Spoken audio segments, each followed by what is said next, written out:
Barcelona উয়েফার এফএফপির বেড়াজাল থেকে বেরোতেই পারছে না।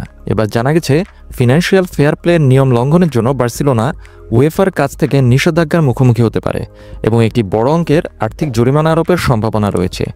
ফিনান্সিয়াল ফেয়ার প্লের নিয়ম লঙ্ঘনের জন্য বার্সেলোনা উয়েফার সাথে আবার ঝামেলা জড়িয়েছে এবং এবার বার্সার পার পাবার সম্ভাবনা কম বলে মনে হচ্ছে।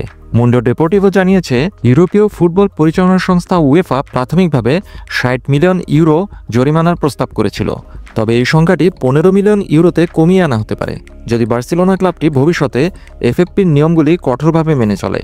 আগের এক ভিডিওতেই বলেছিলাম, পিএসজি এবং ম্যানচেস্টার সিটি দুই ক্লাবকেই এর আগে ৬০ মিলিয়ন ইউরো জরিমানা গুনতে হয়েছিল এই এফএফপি রুলস ভায়োলেশনের কারণে। প্রেসিডেন্ট হুয়ান লাপোর্তা মিউনিখে নেশনস লিগ ফাইনাল ম্যাচ অনুষ্ঠানের সময় এই বিষয়ে একটি সমাধানে আসার জন্য উয়েফা প্রধান আলেকজান্ডার সেফেরিনির সাথে দেখা করেছিলেন।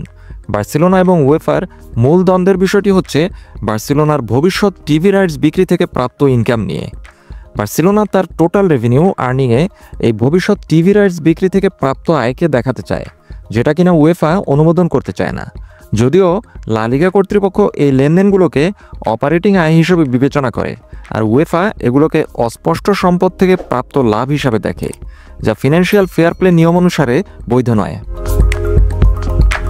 বার্সেলোনা উয়েফার কাছে নিজেদের পক্ষে এই বলে যুক্তি দিয়েছিল যে লা লিগা কর্তৃপক্ষ আগে ফিনান্সিয়াল ইস্যুতে অস্থায়ী সমাধান হিসেবে সম্পদ বিক্রয়ের অনুমতি দিয়েছিল, কারণ তখন বার্সেলোনা ক্লাবের মূলধন সংগ্রহের সক্ষমতা ছিল না। তাই বার্সেলোনা হাতে থাকা যত ধরনের সম্পদ ছিল সেখান থেকে বিক্রি করে কিছু আয়ের ব্যবস্থা করেছিল।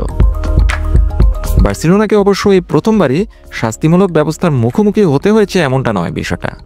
এর আগে ক্লাবটিকে তার টিভি স্বত্বের 25% বিক্রির জন্য ৫ লক্ষ ইউরো জরিমানা করা হয়েছিল, যদিও পরে court of arbitration for sport CAS এর আপিলের পর সেই জরিমানা থেকে বার্সেলোনা মুক্ত হয়েছিল। তড়িঘড়ি করে বার্সা প্রেসিডেন্ট হুয়ান লাপোর্তা গত এক সপ্তাহে এ নিয়ে দ্বিতীয়বার উয়েফা প্রেসিডেন্টের সাথে বৈঠক করলেন, এই বিষয়ে একটা সহজ সমাধানের পথ বের করার জন্য।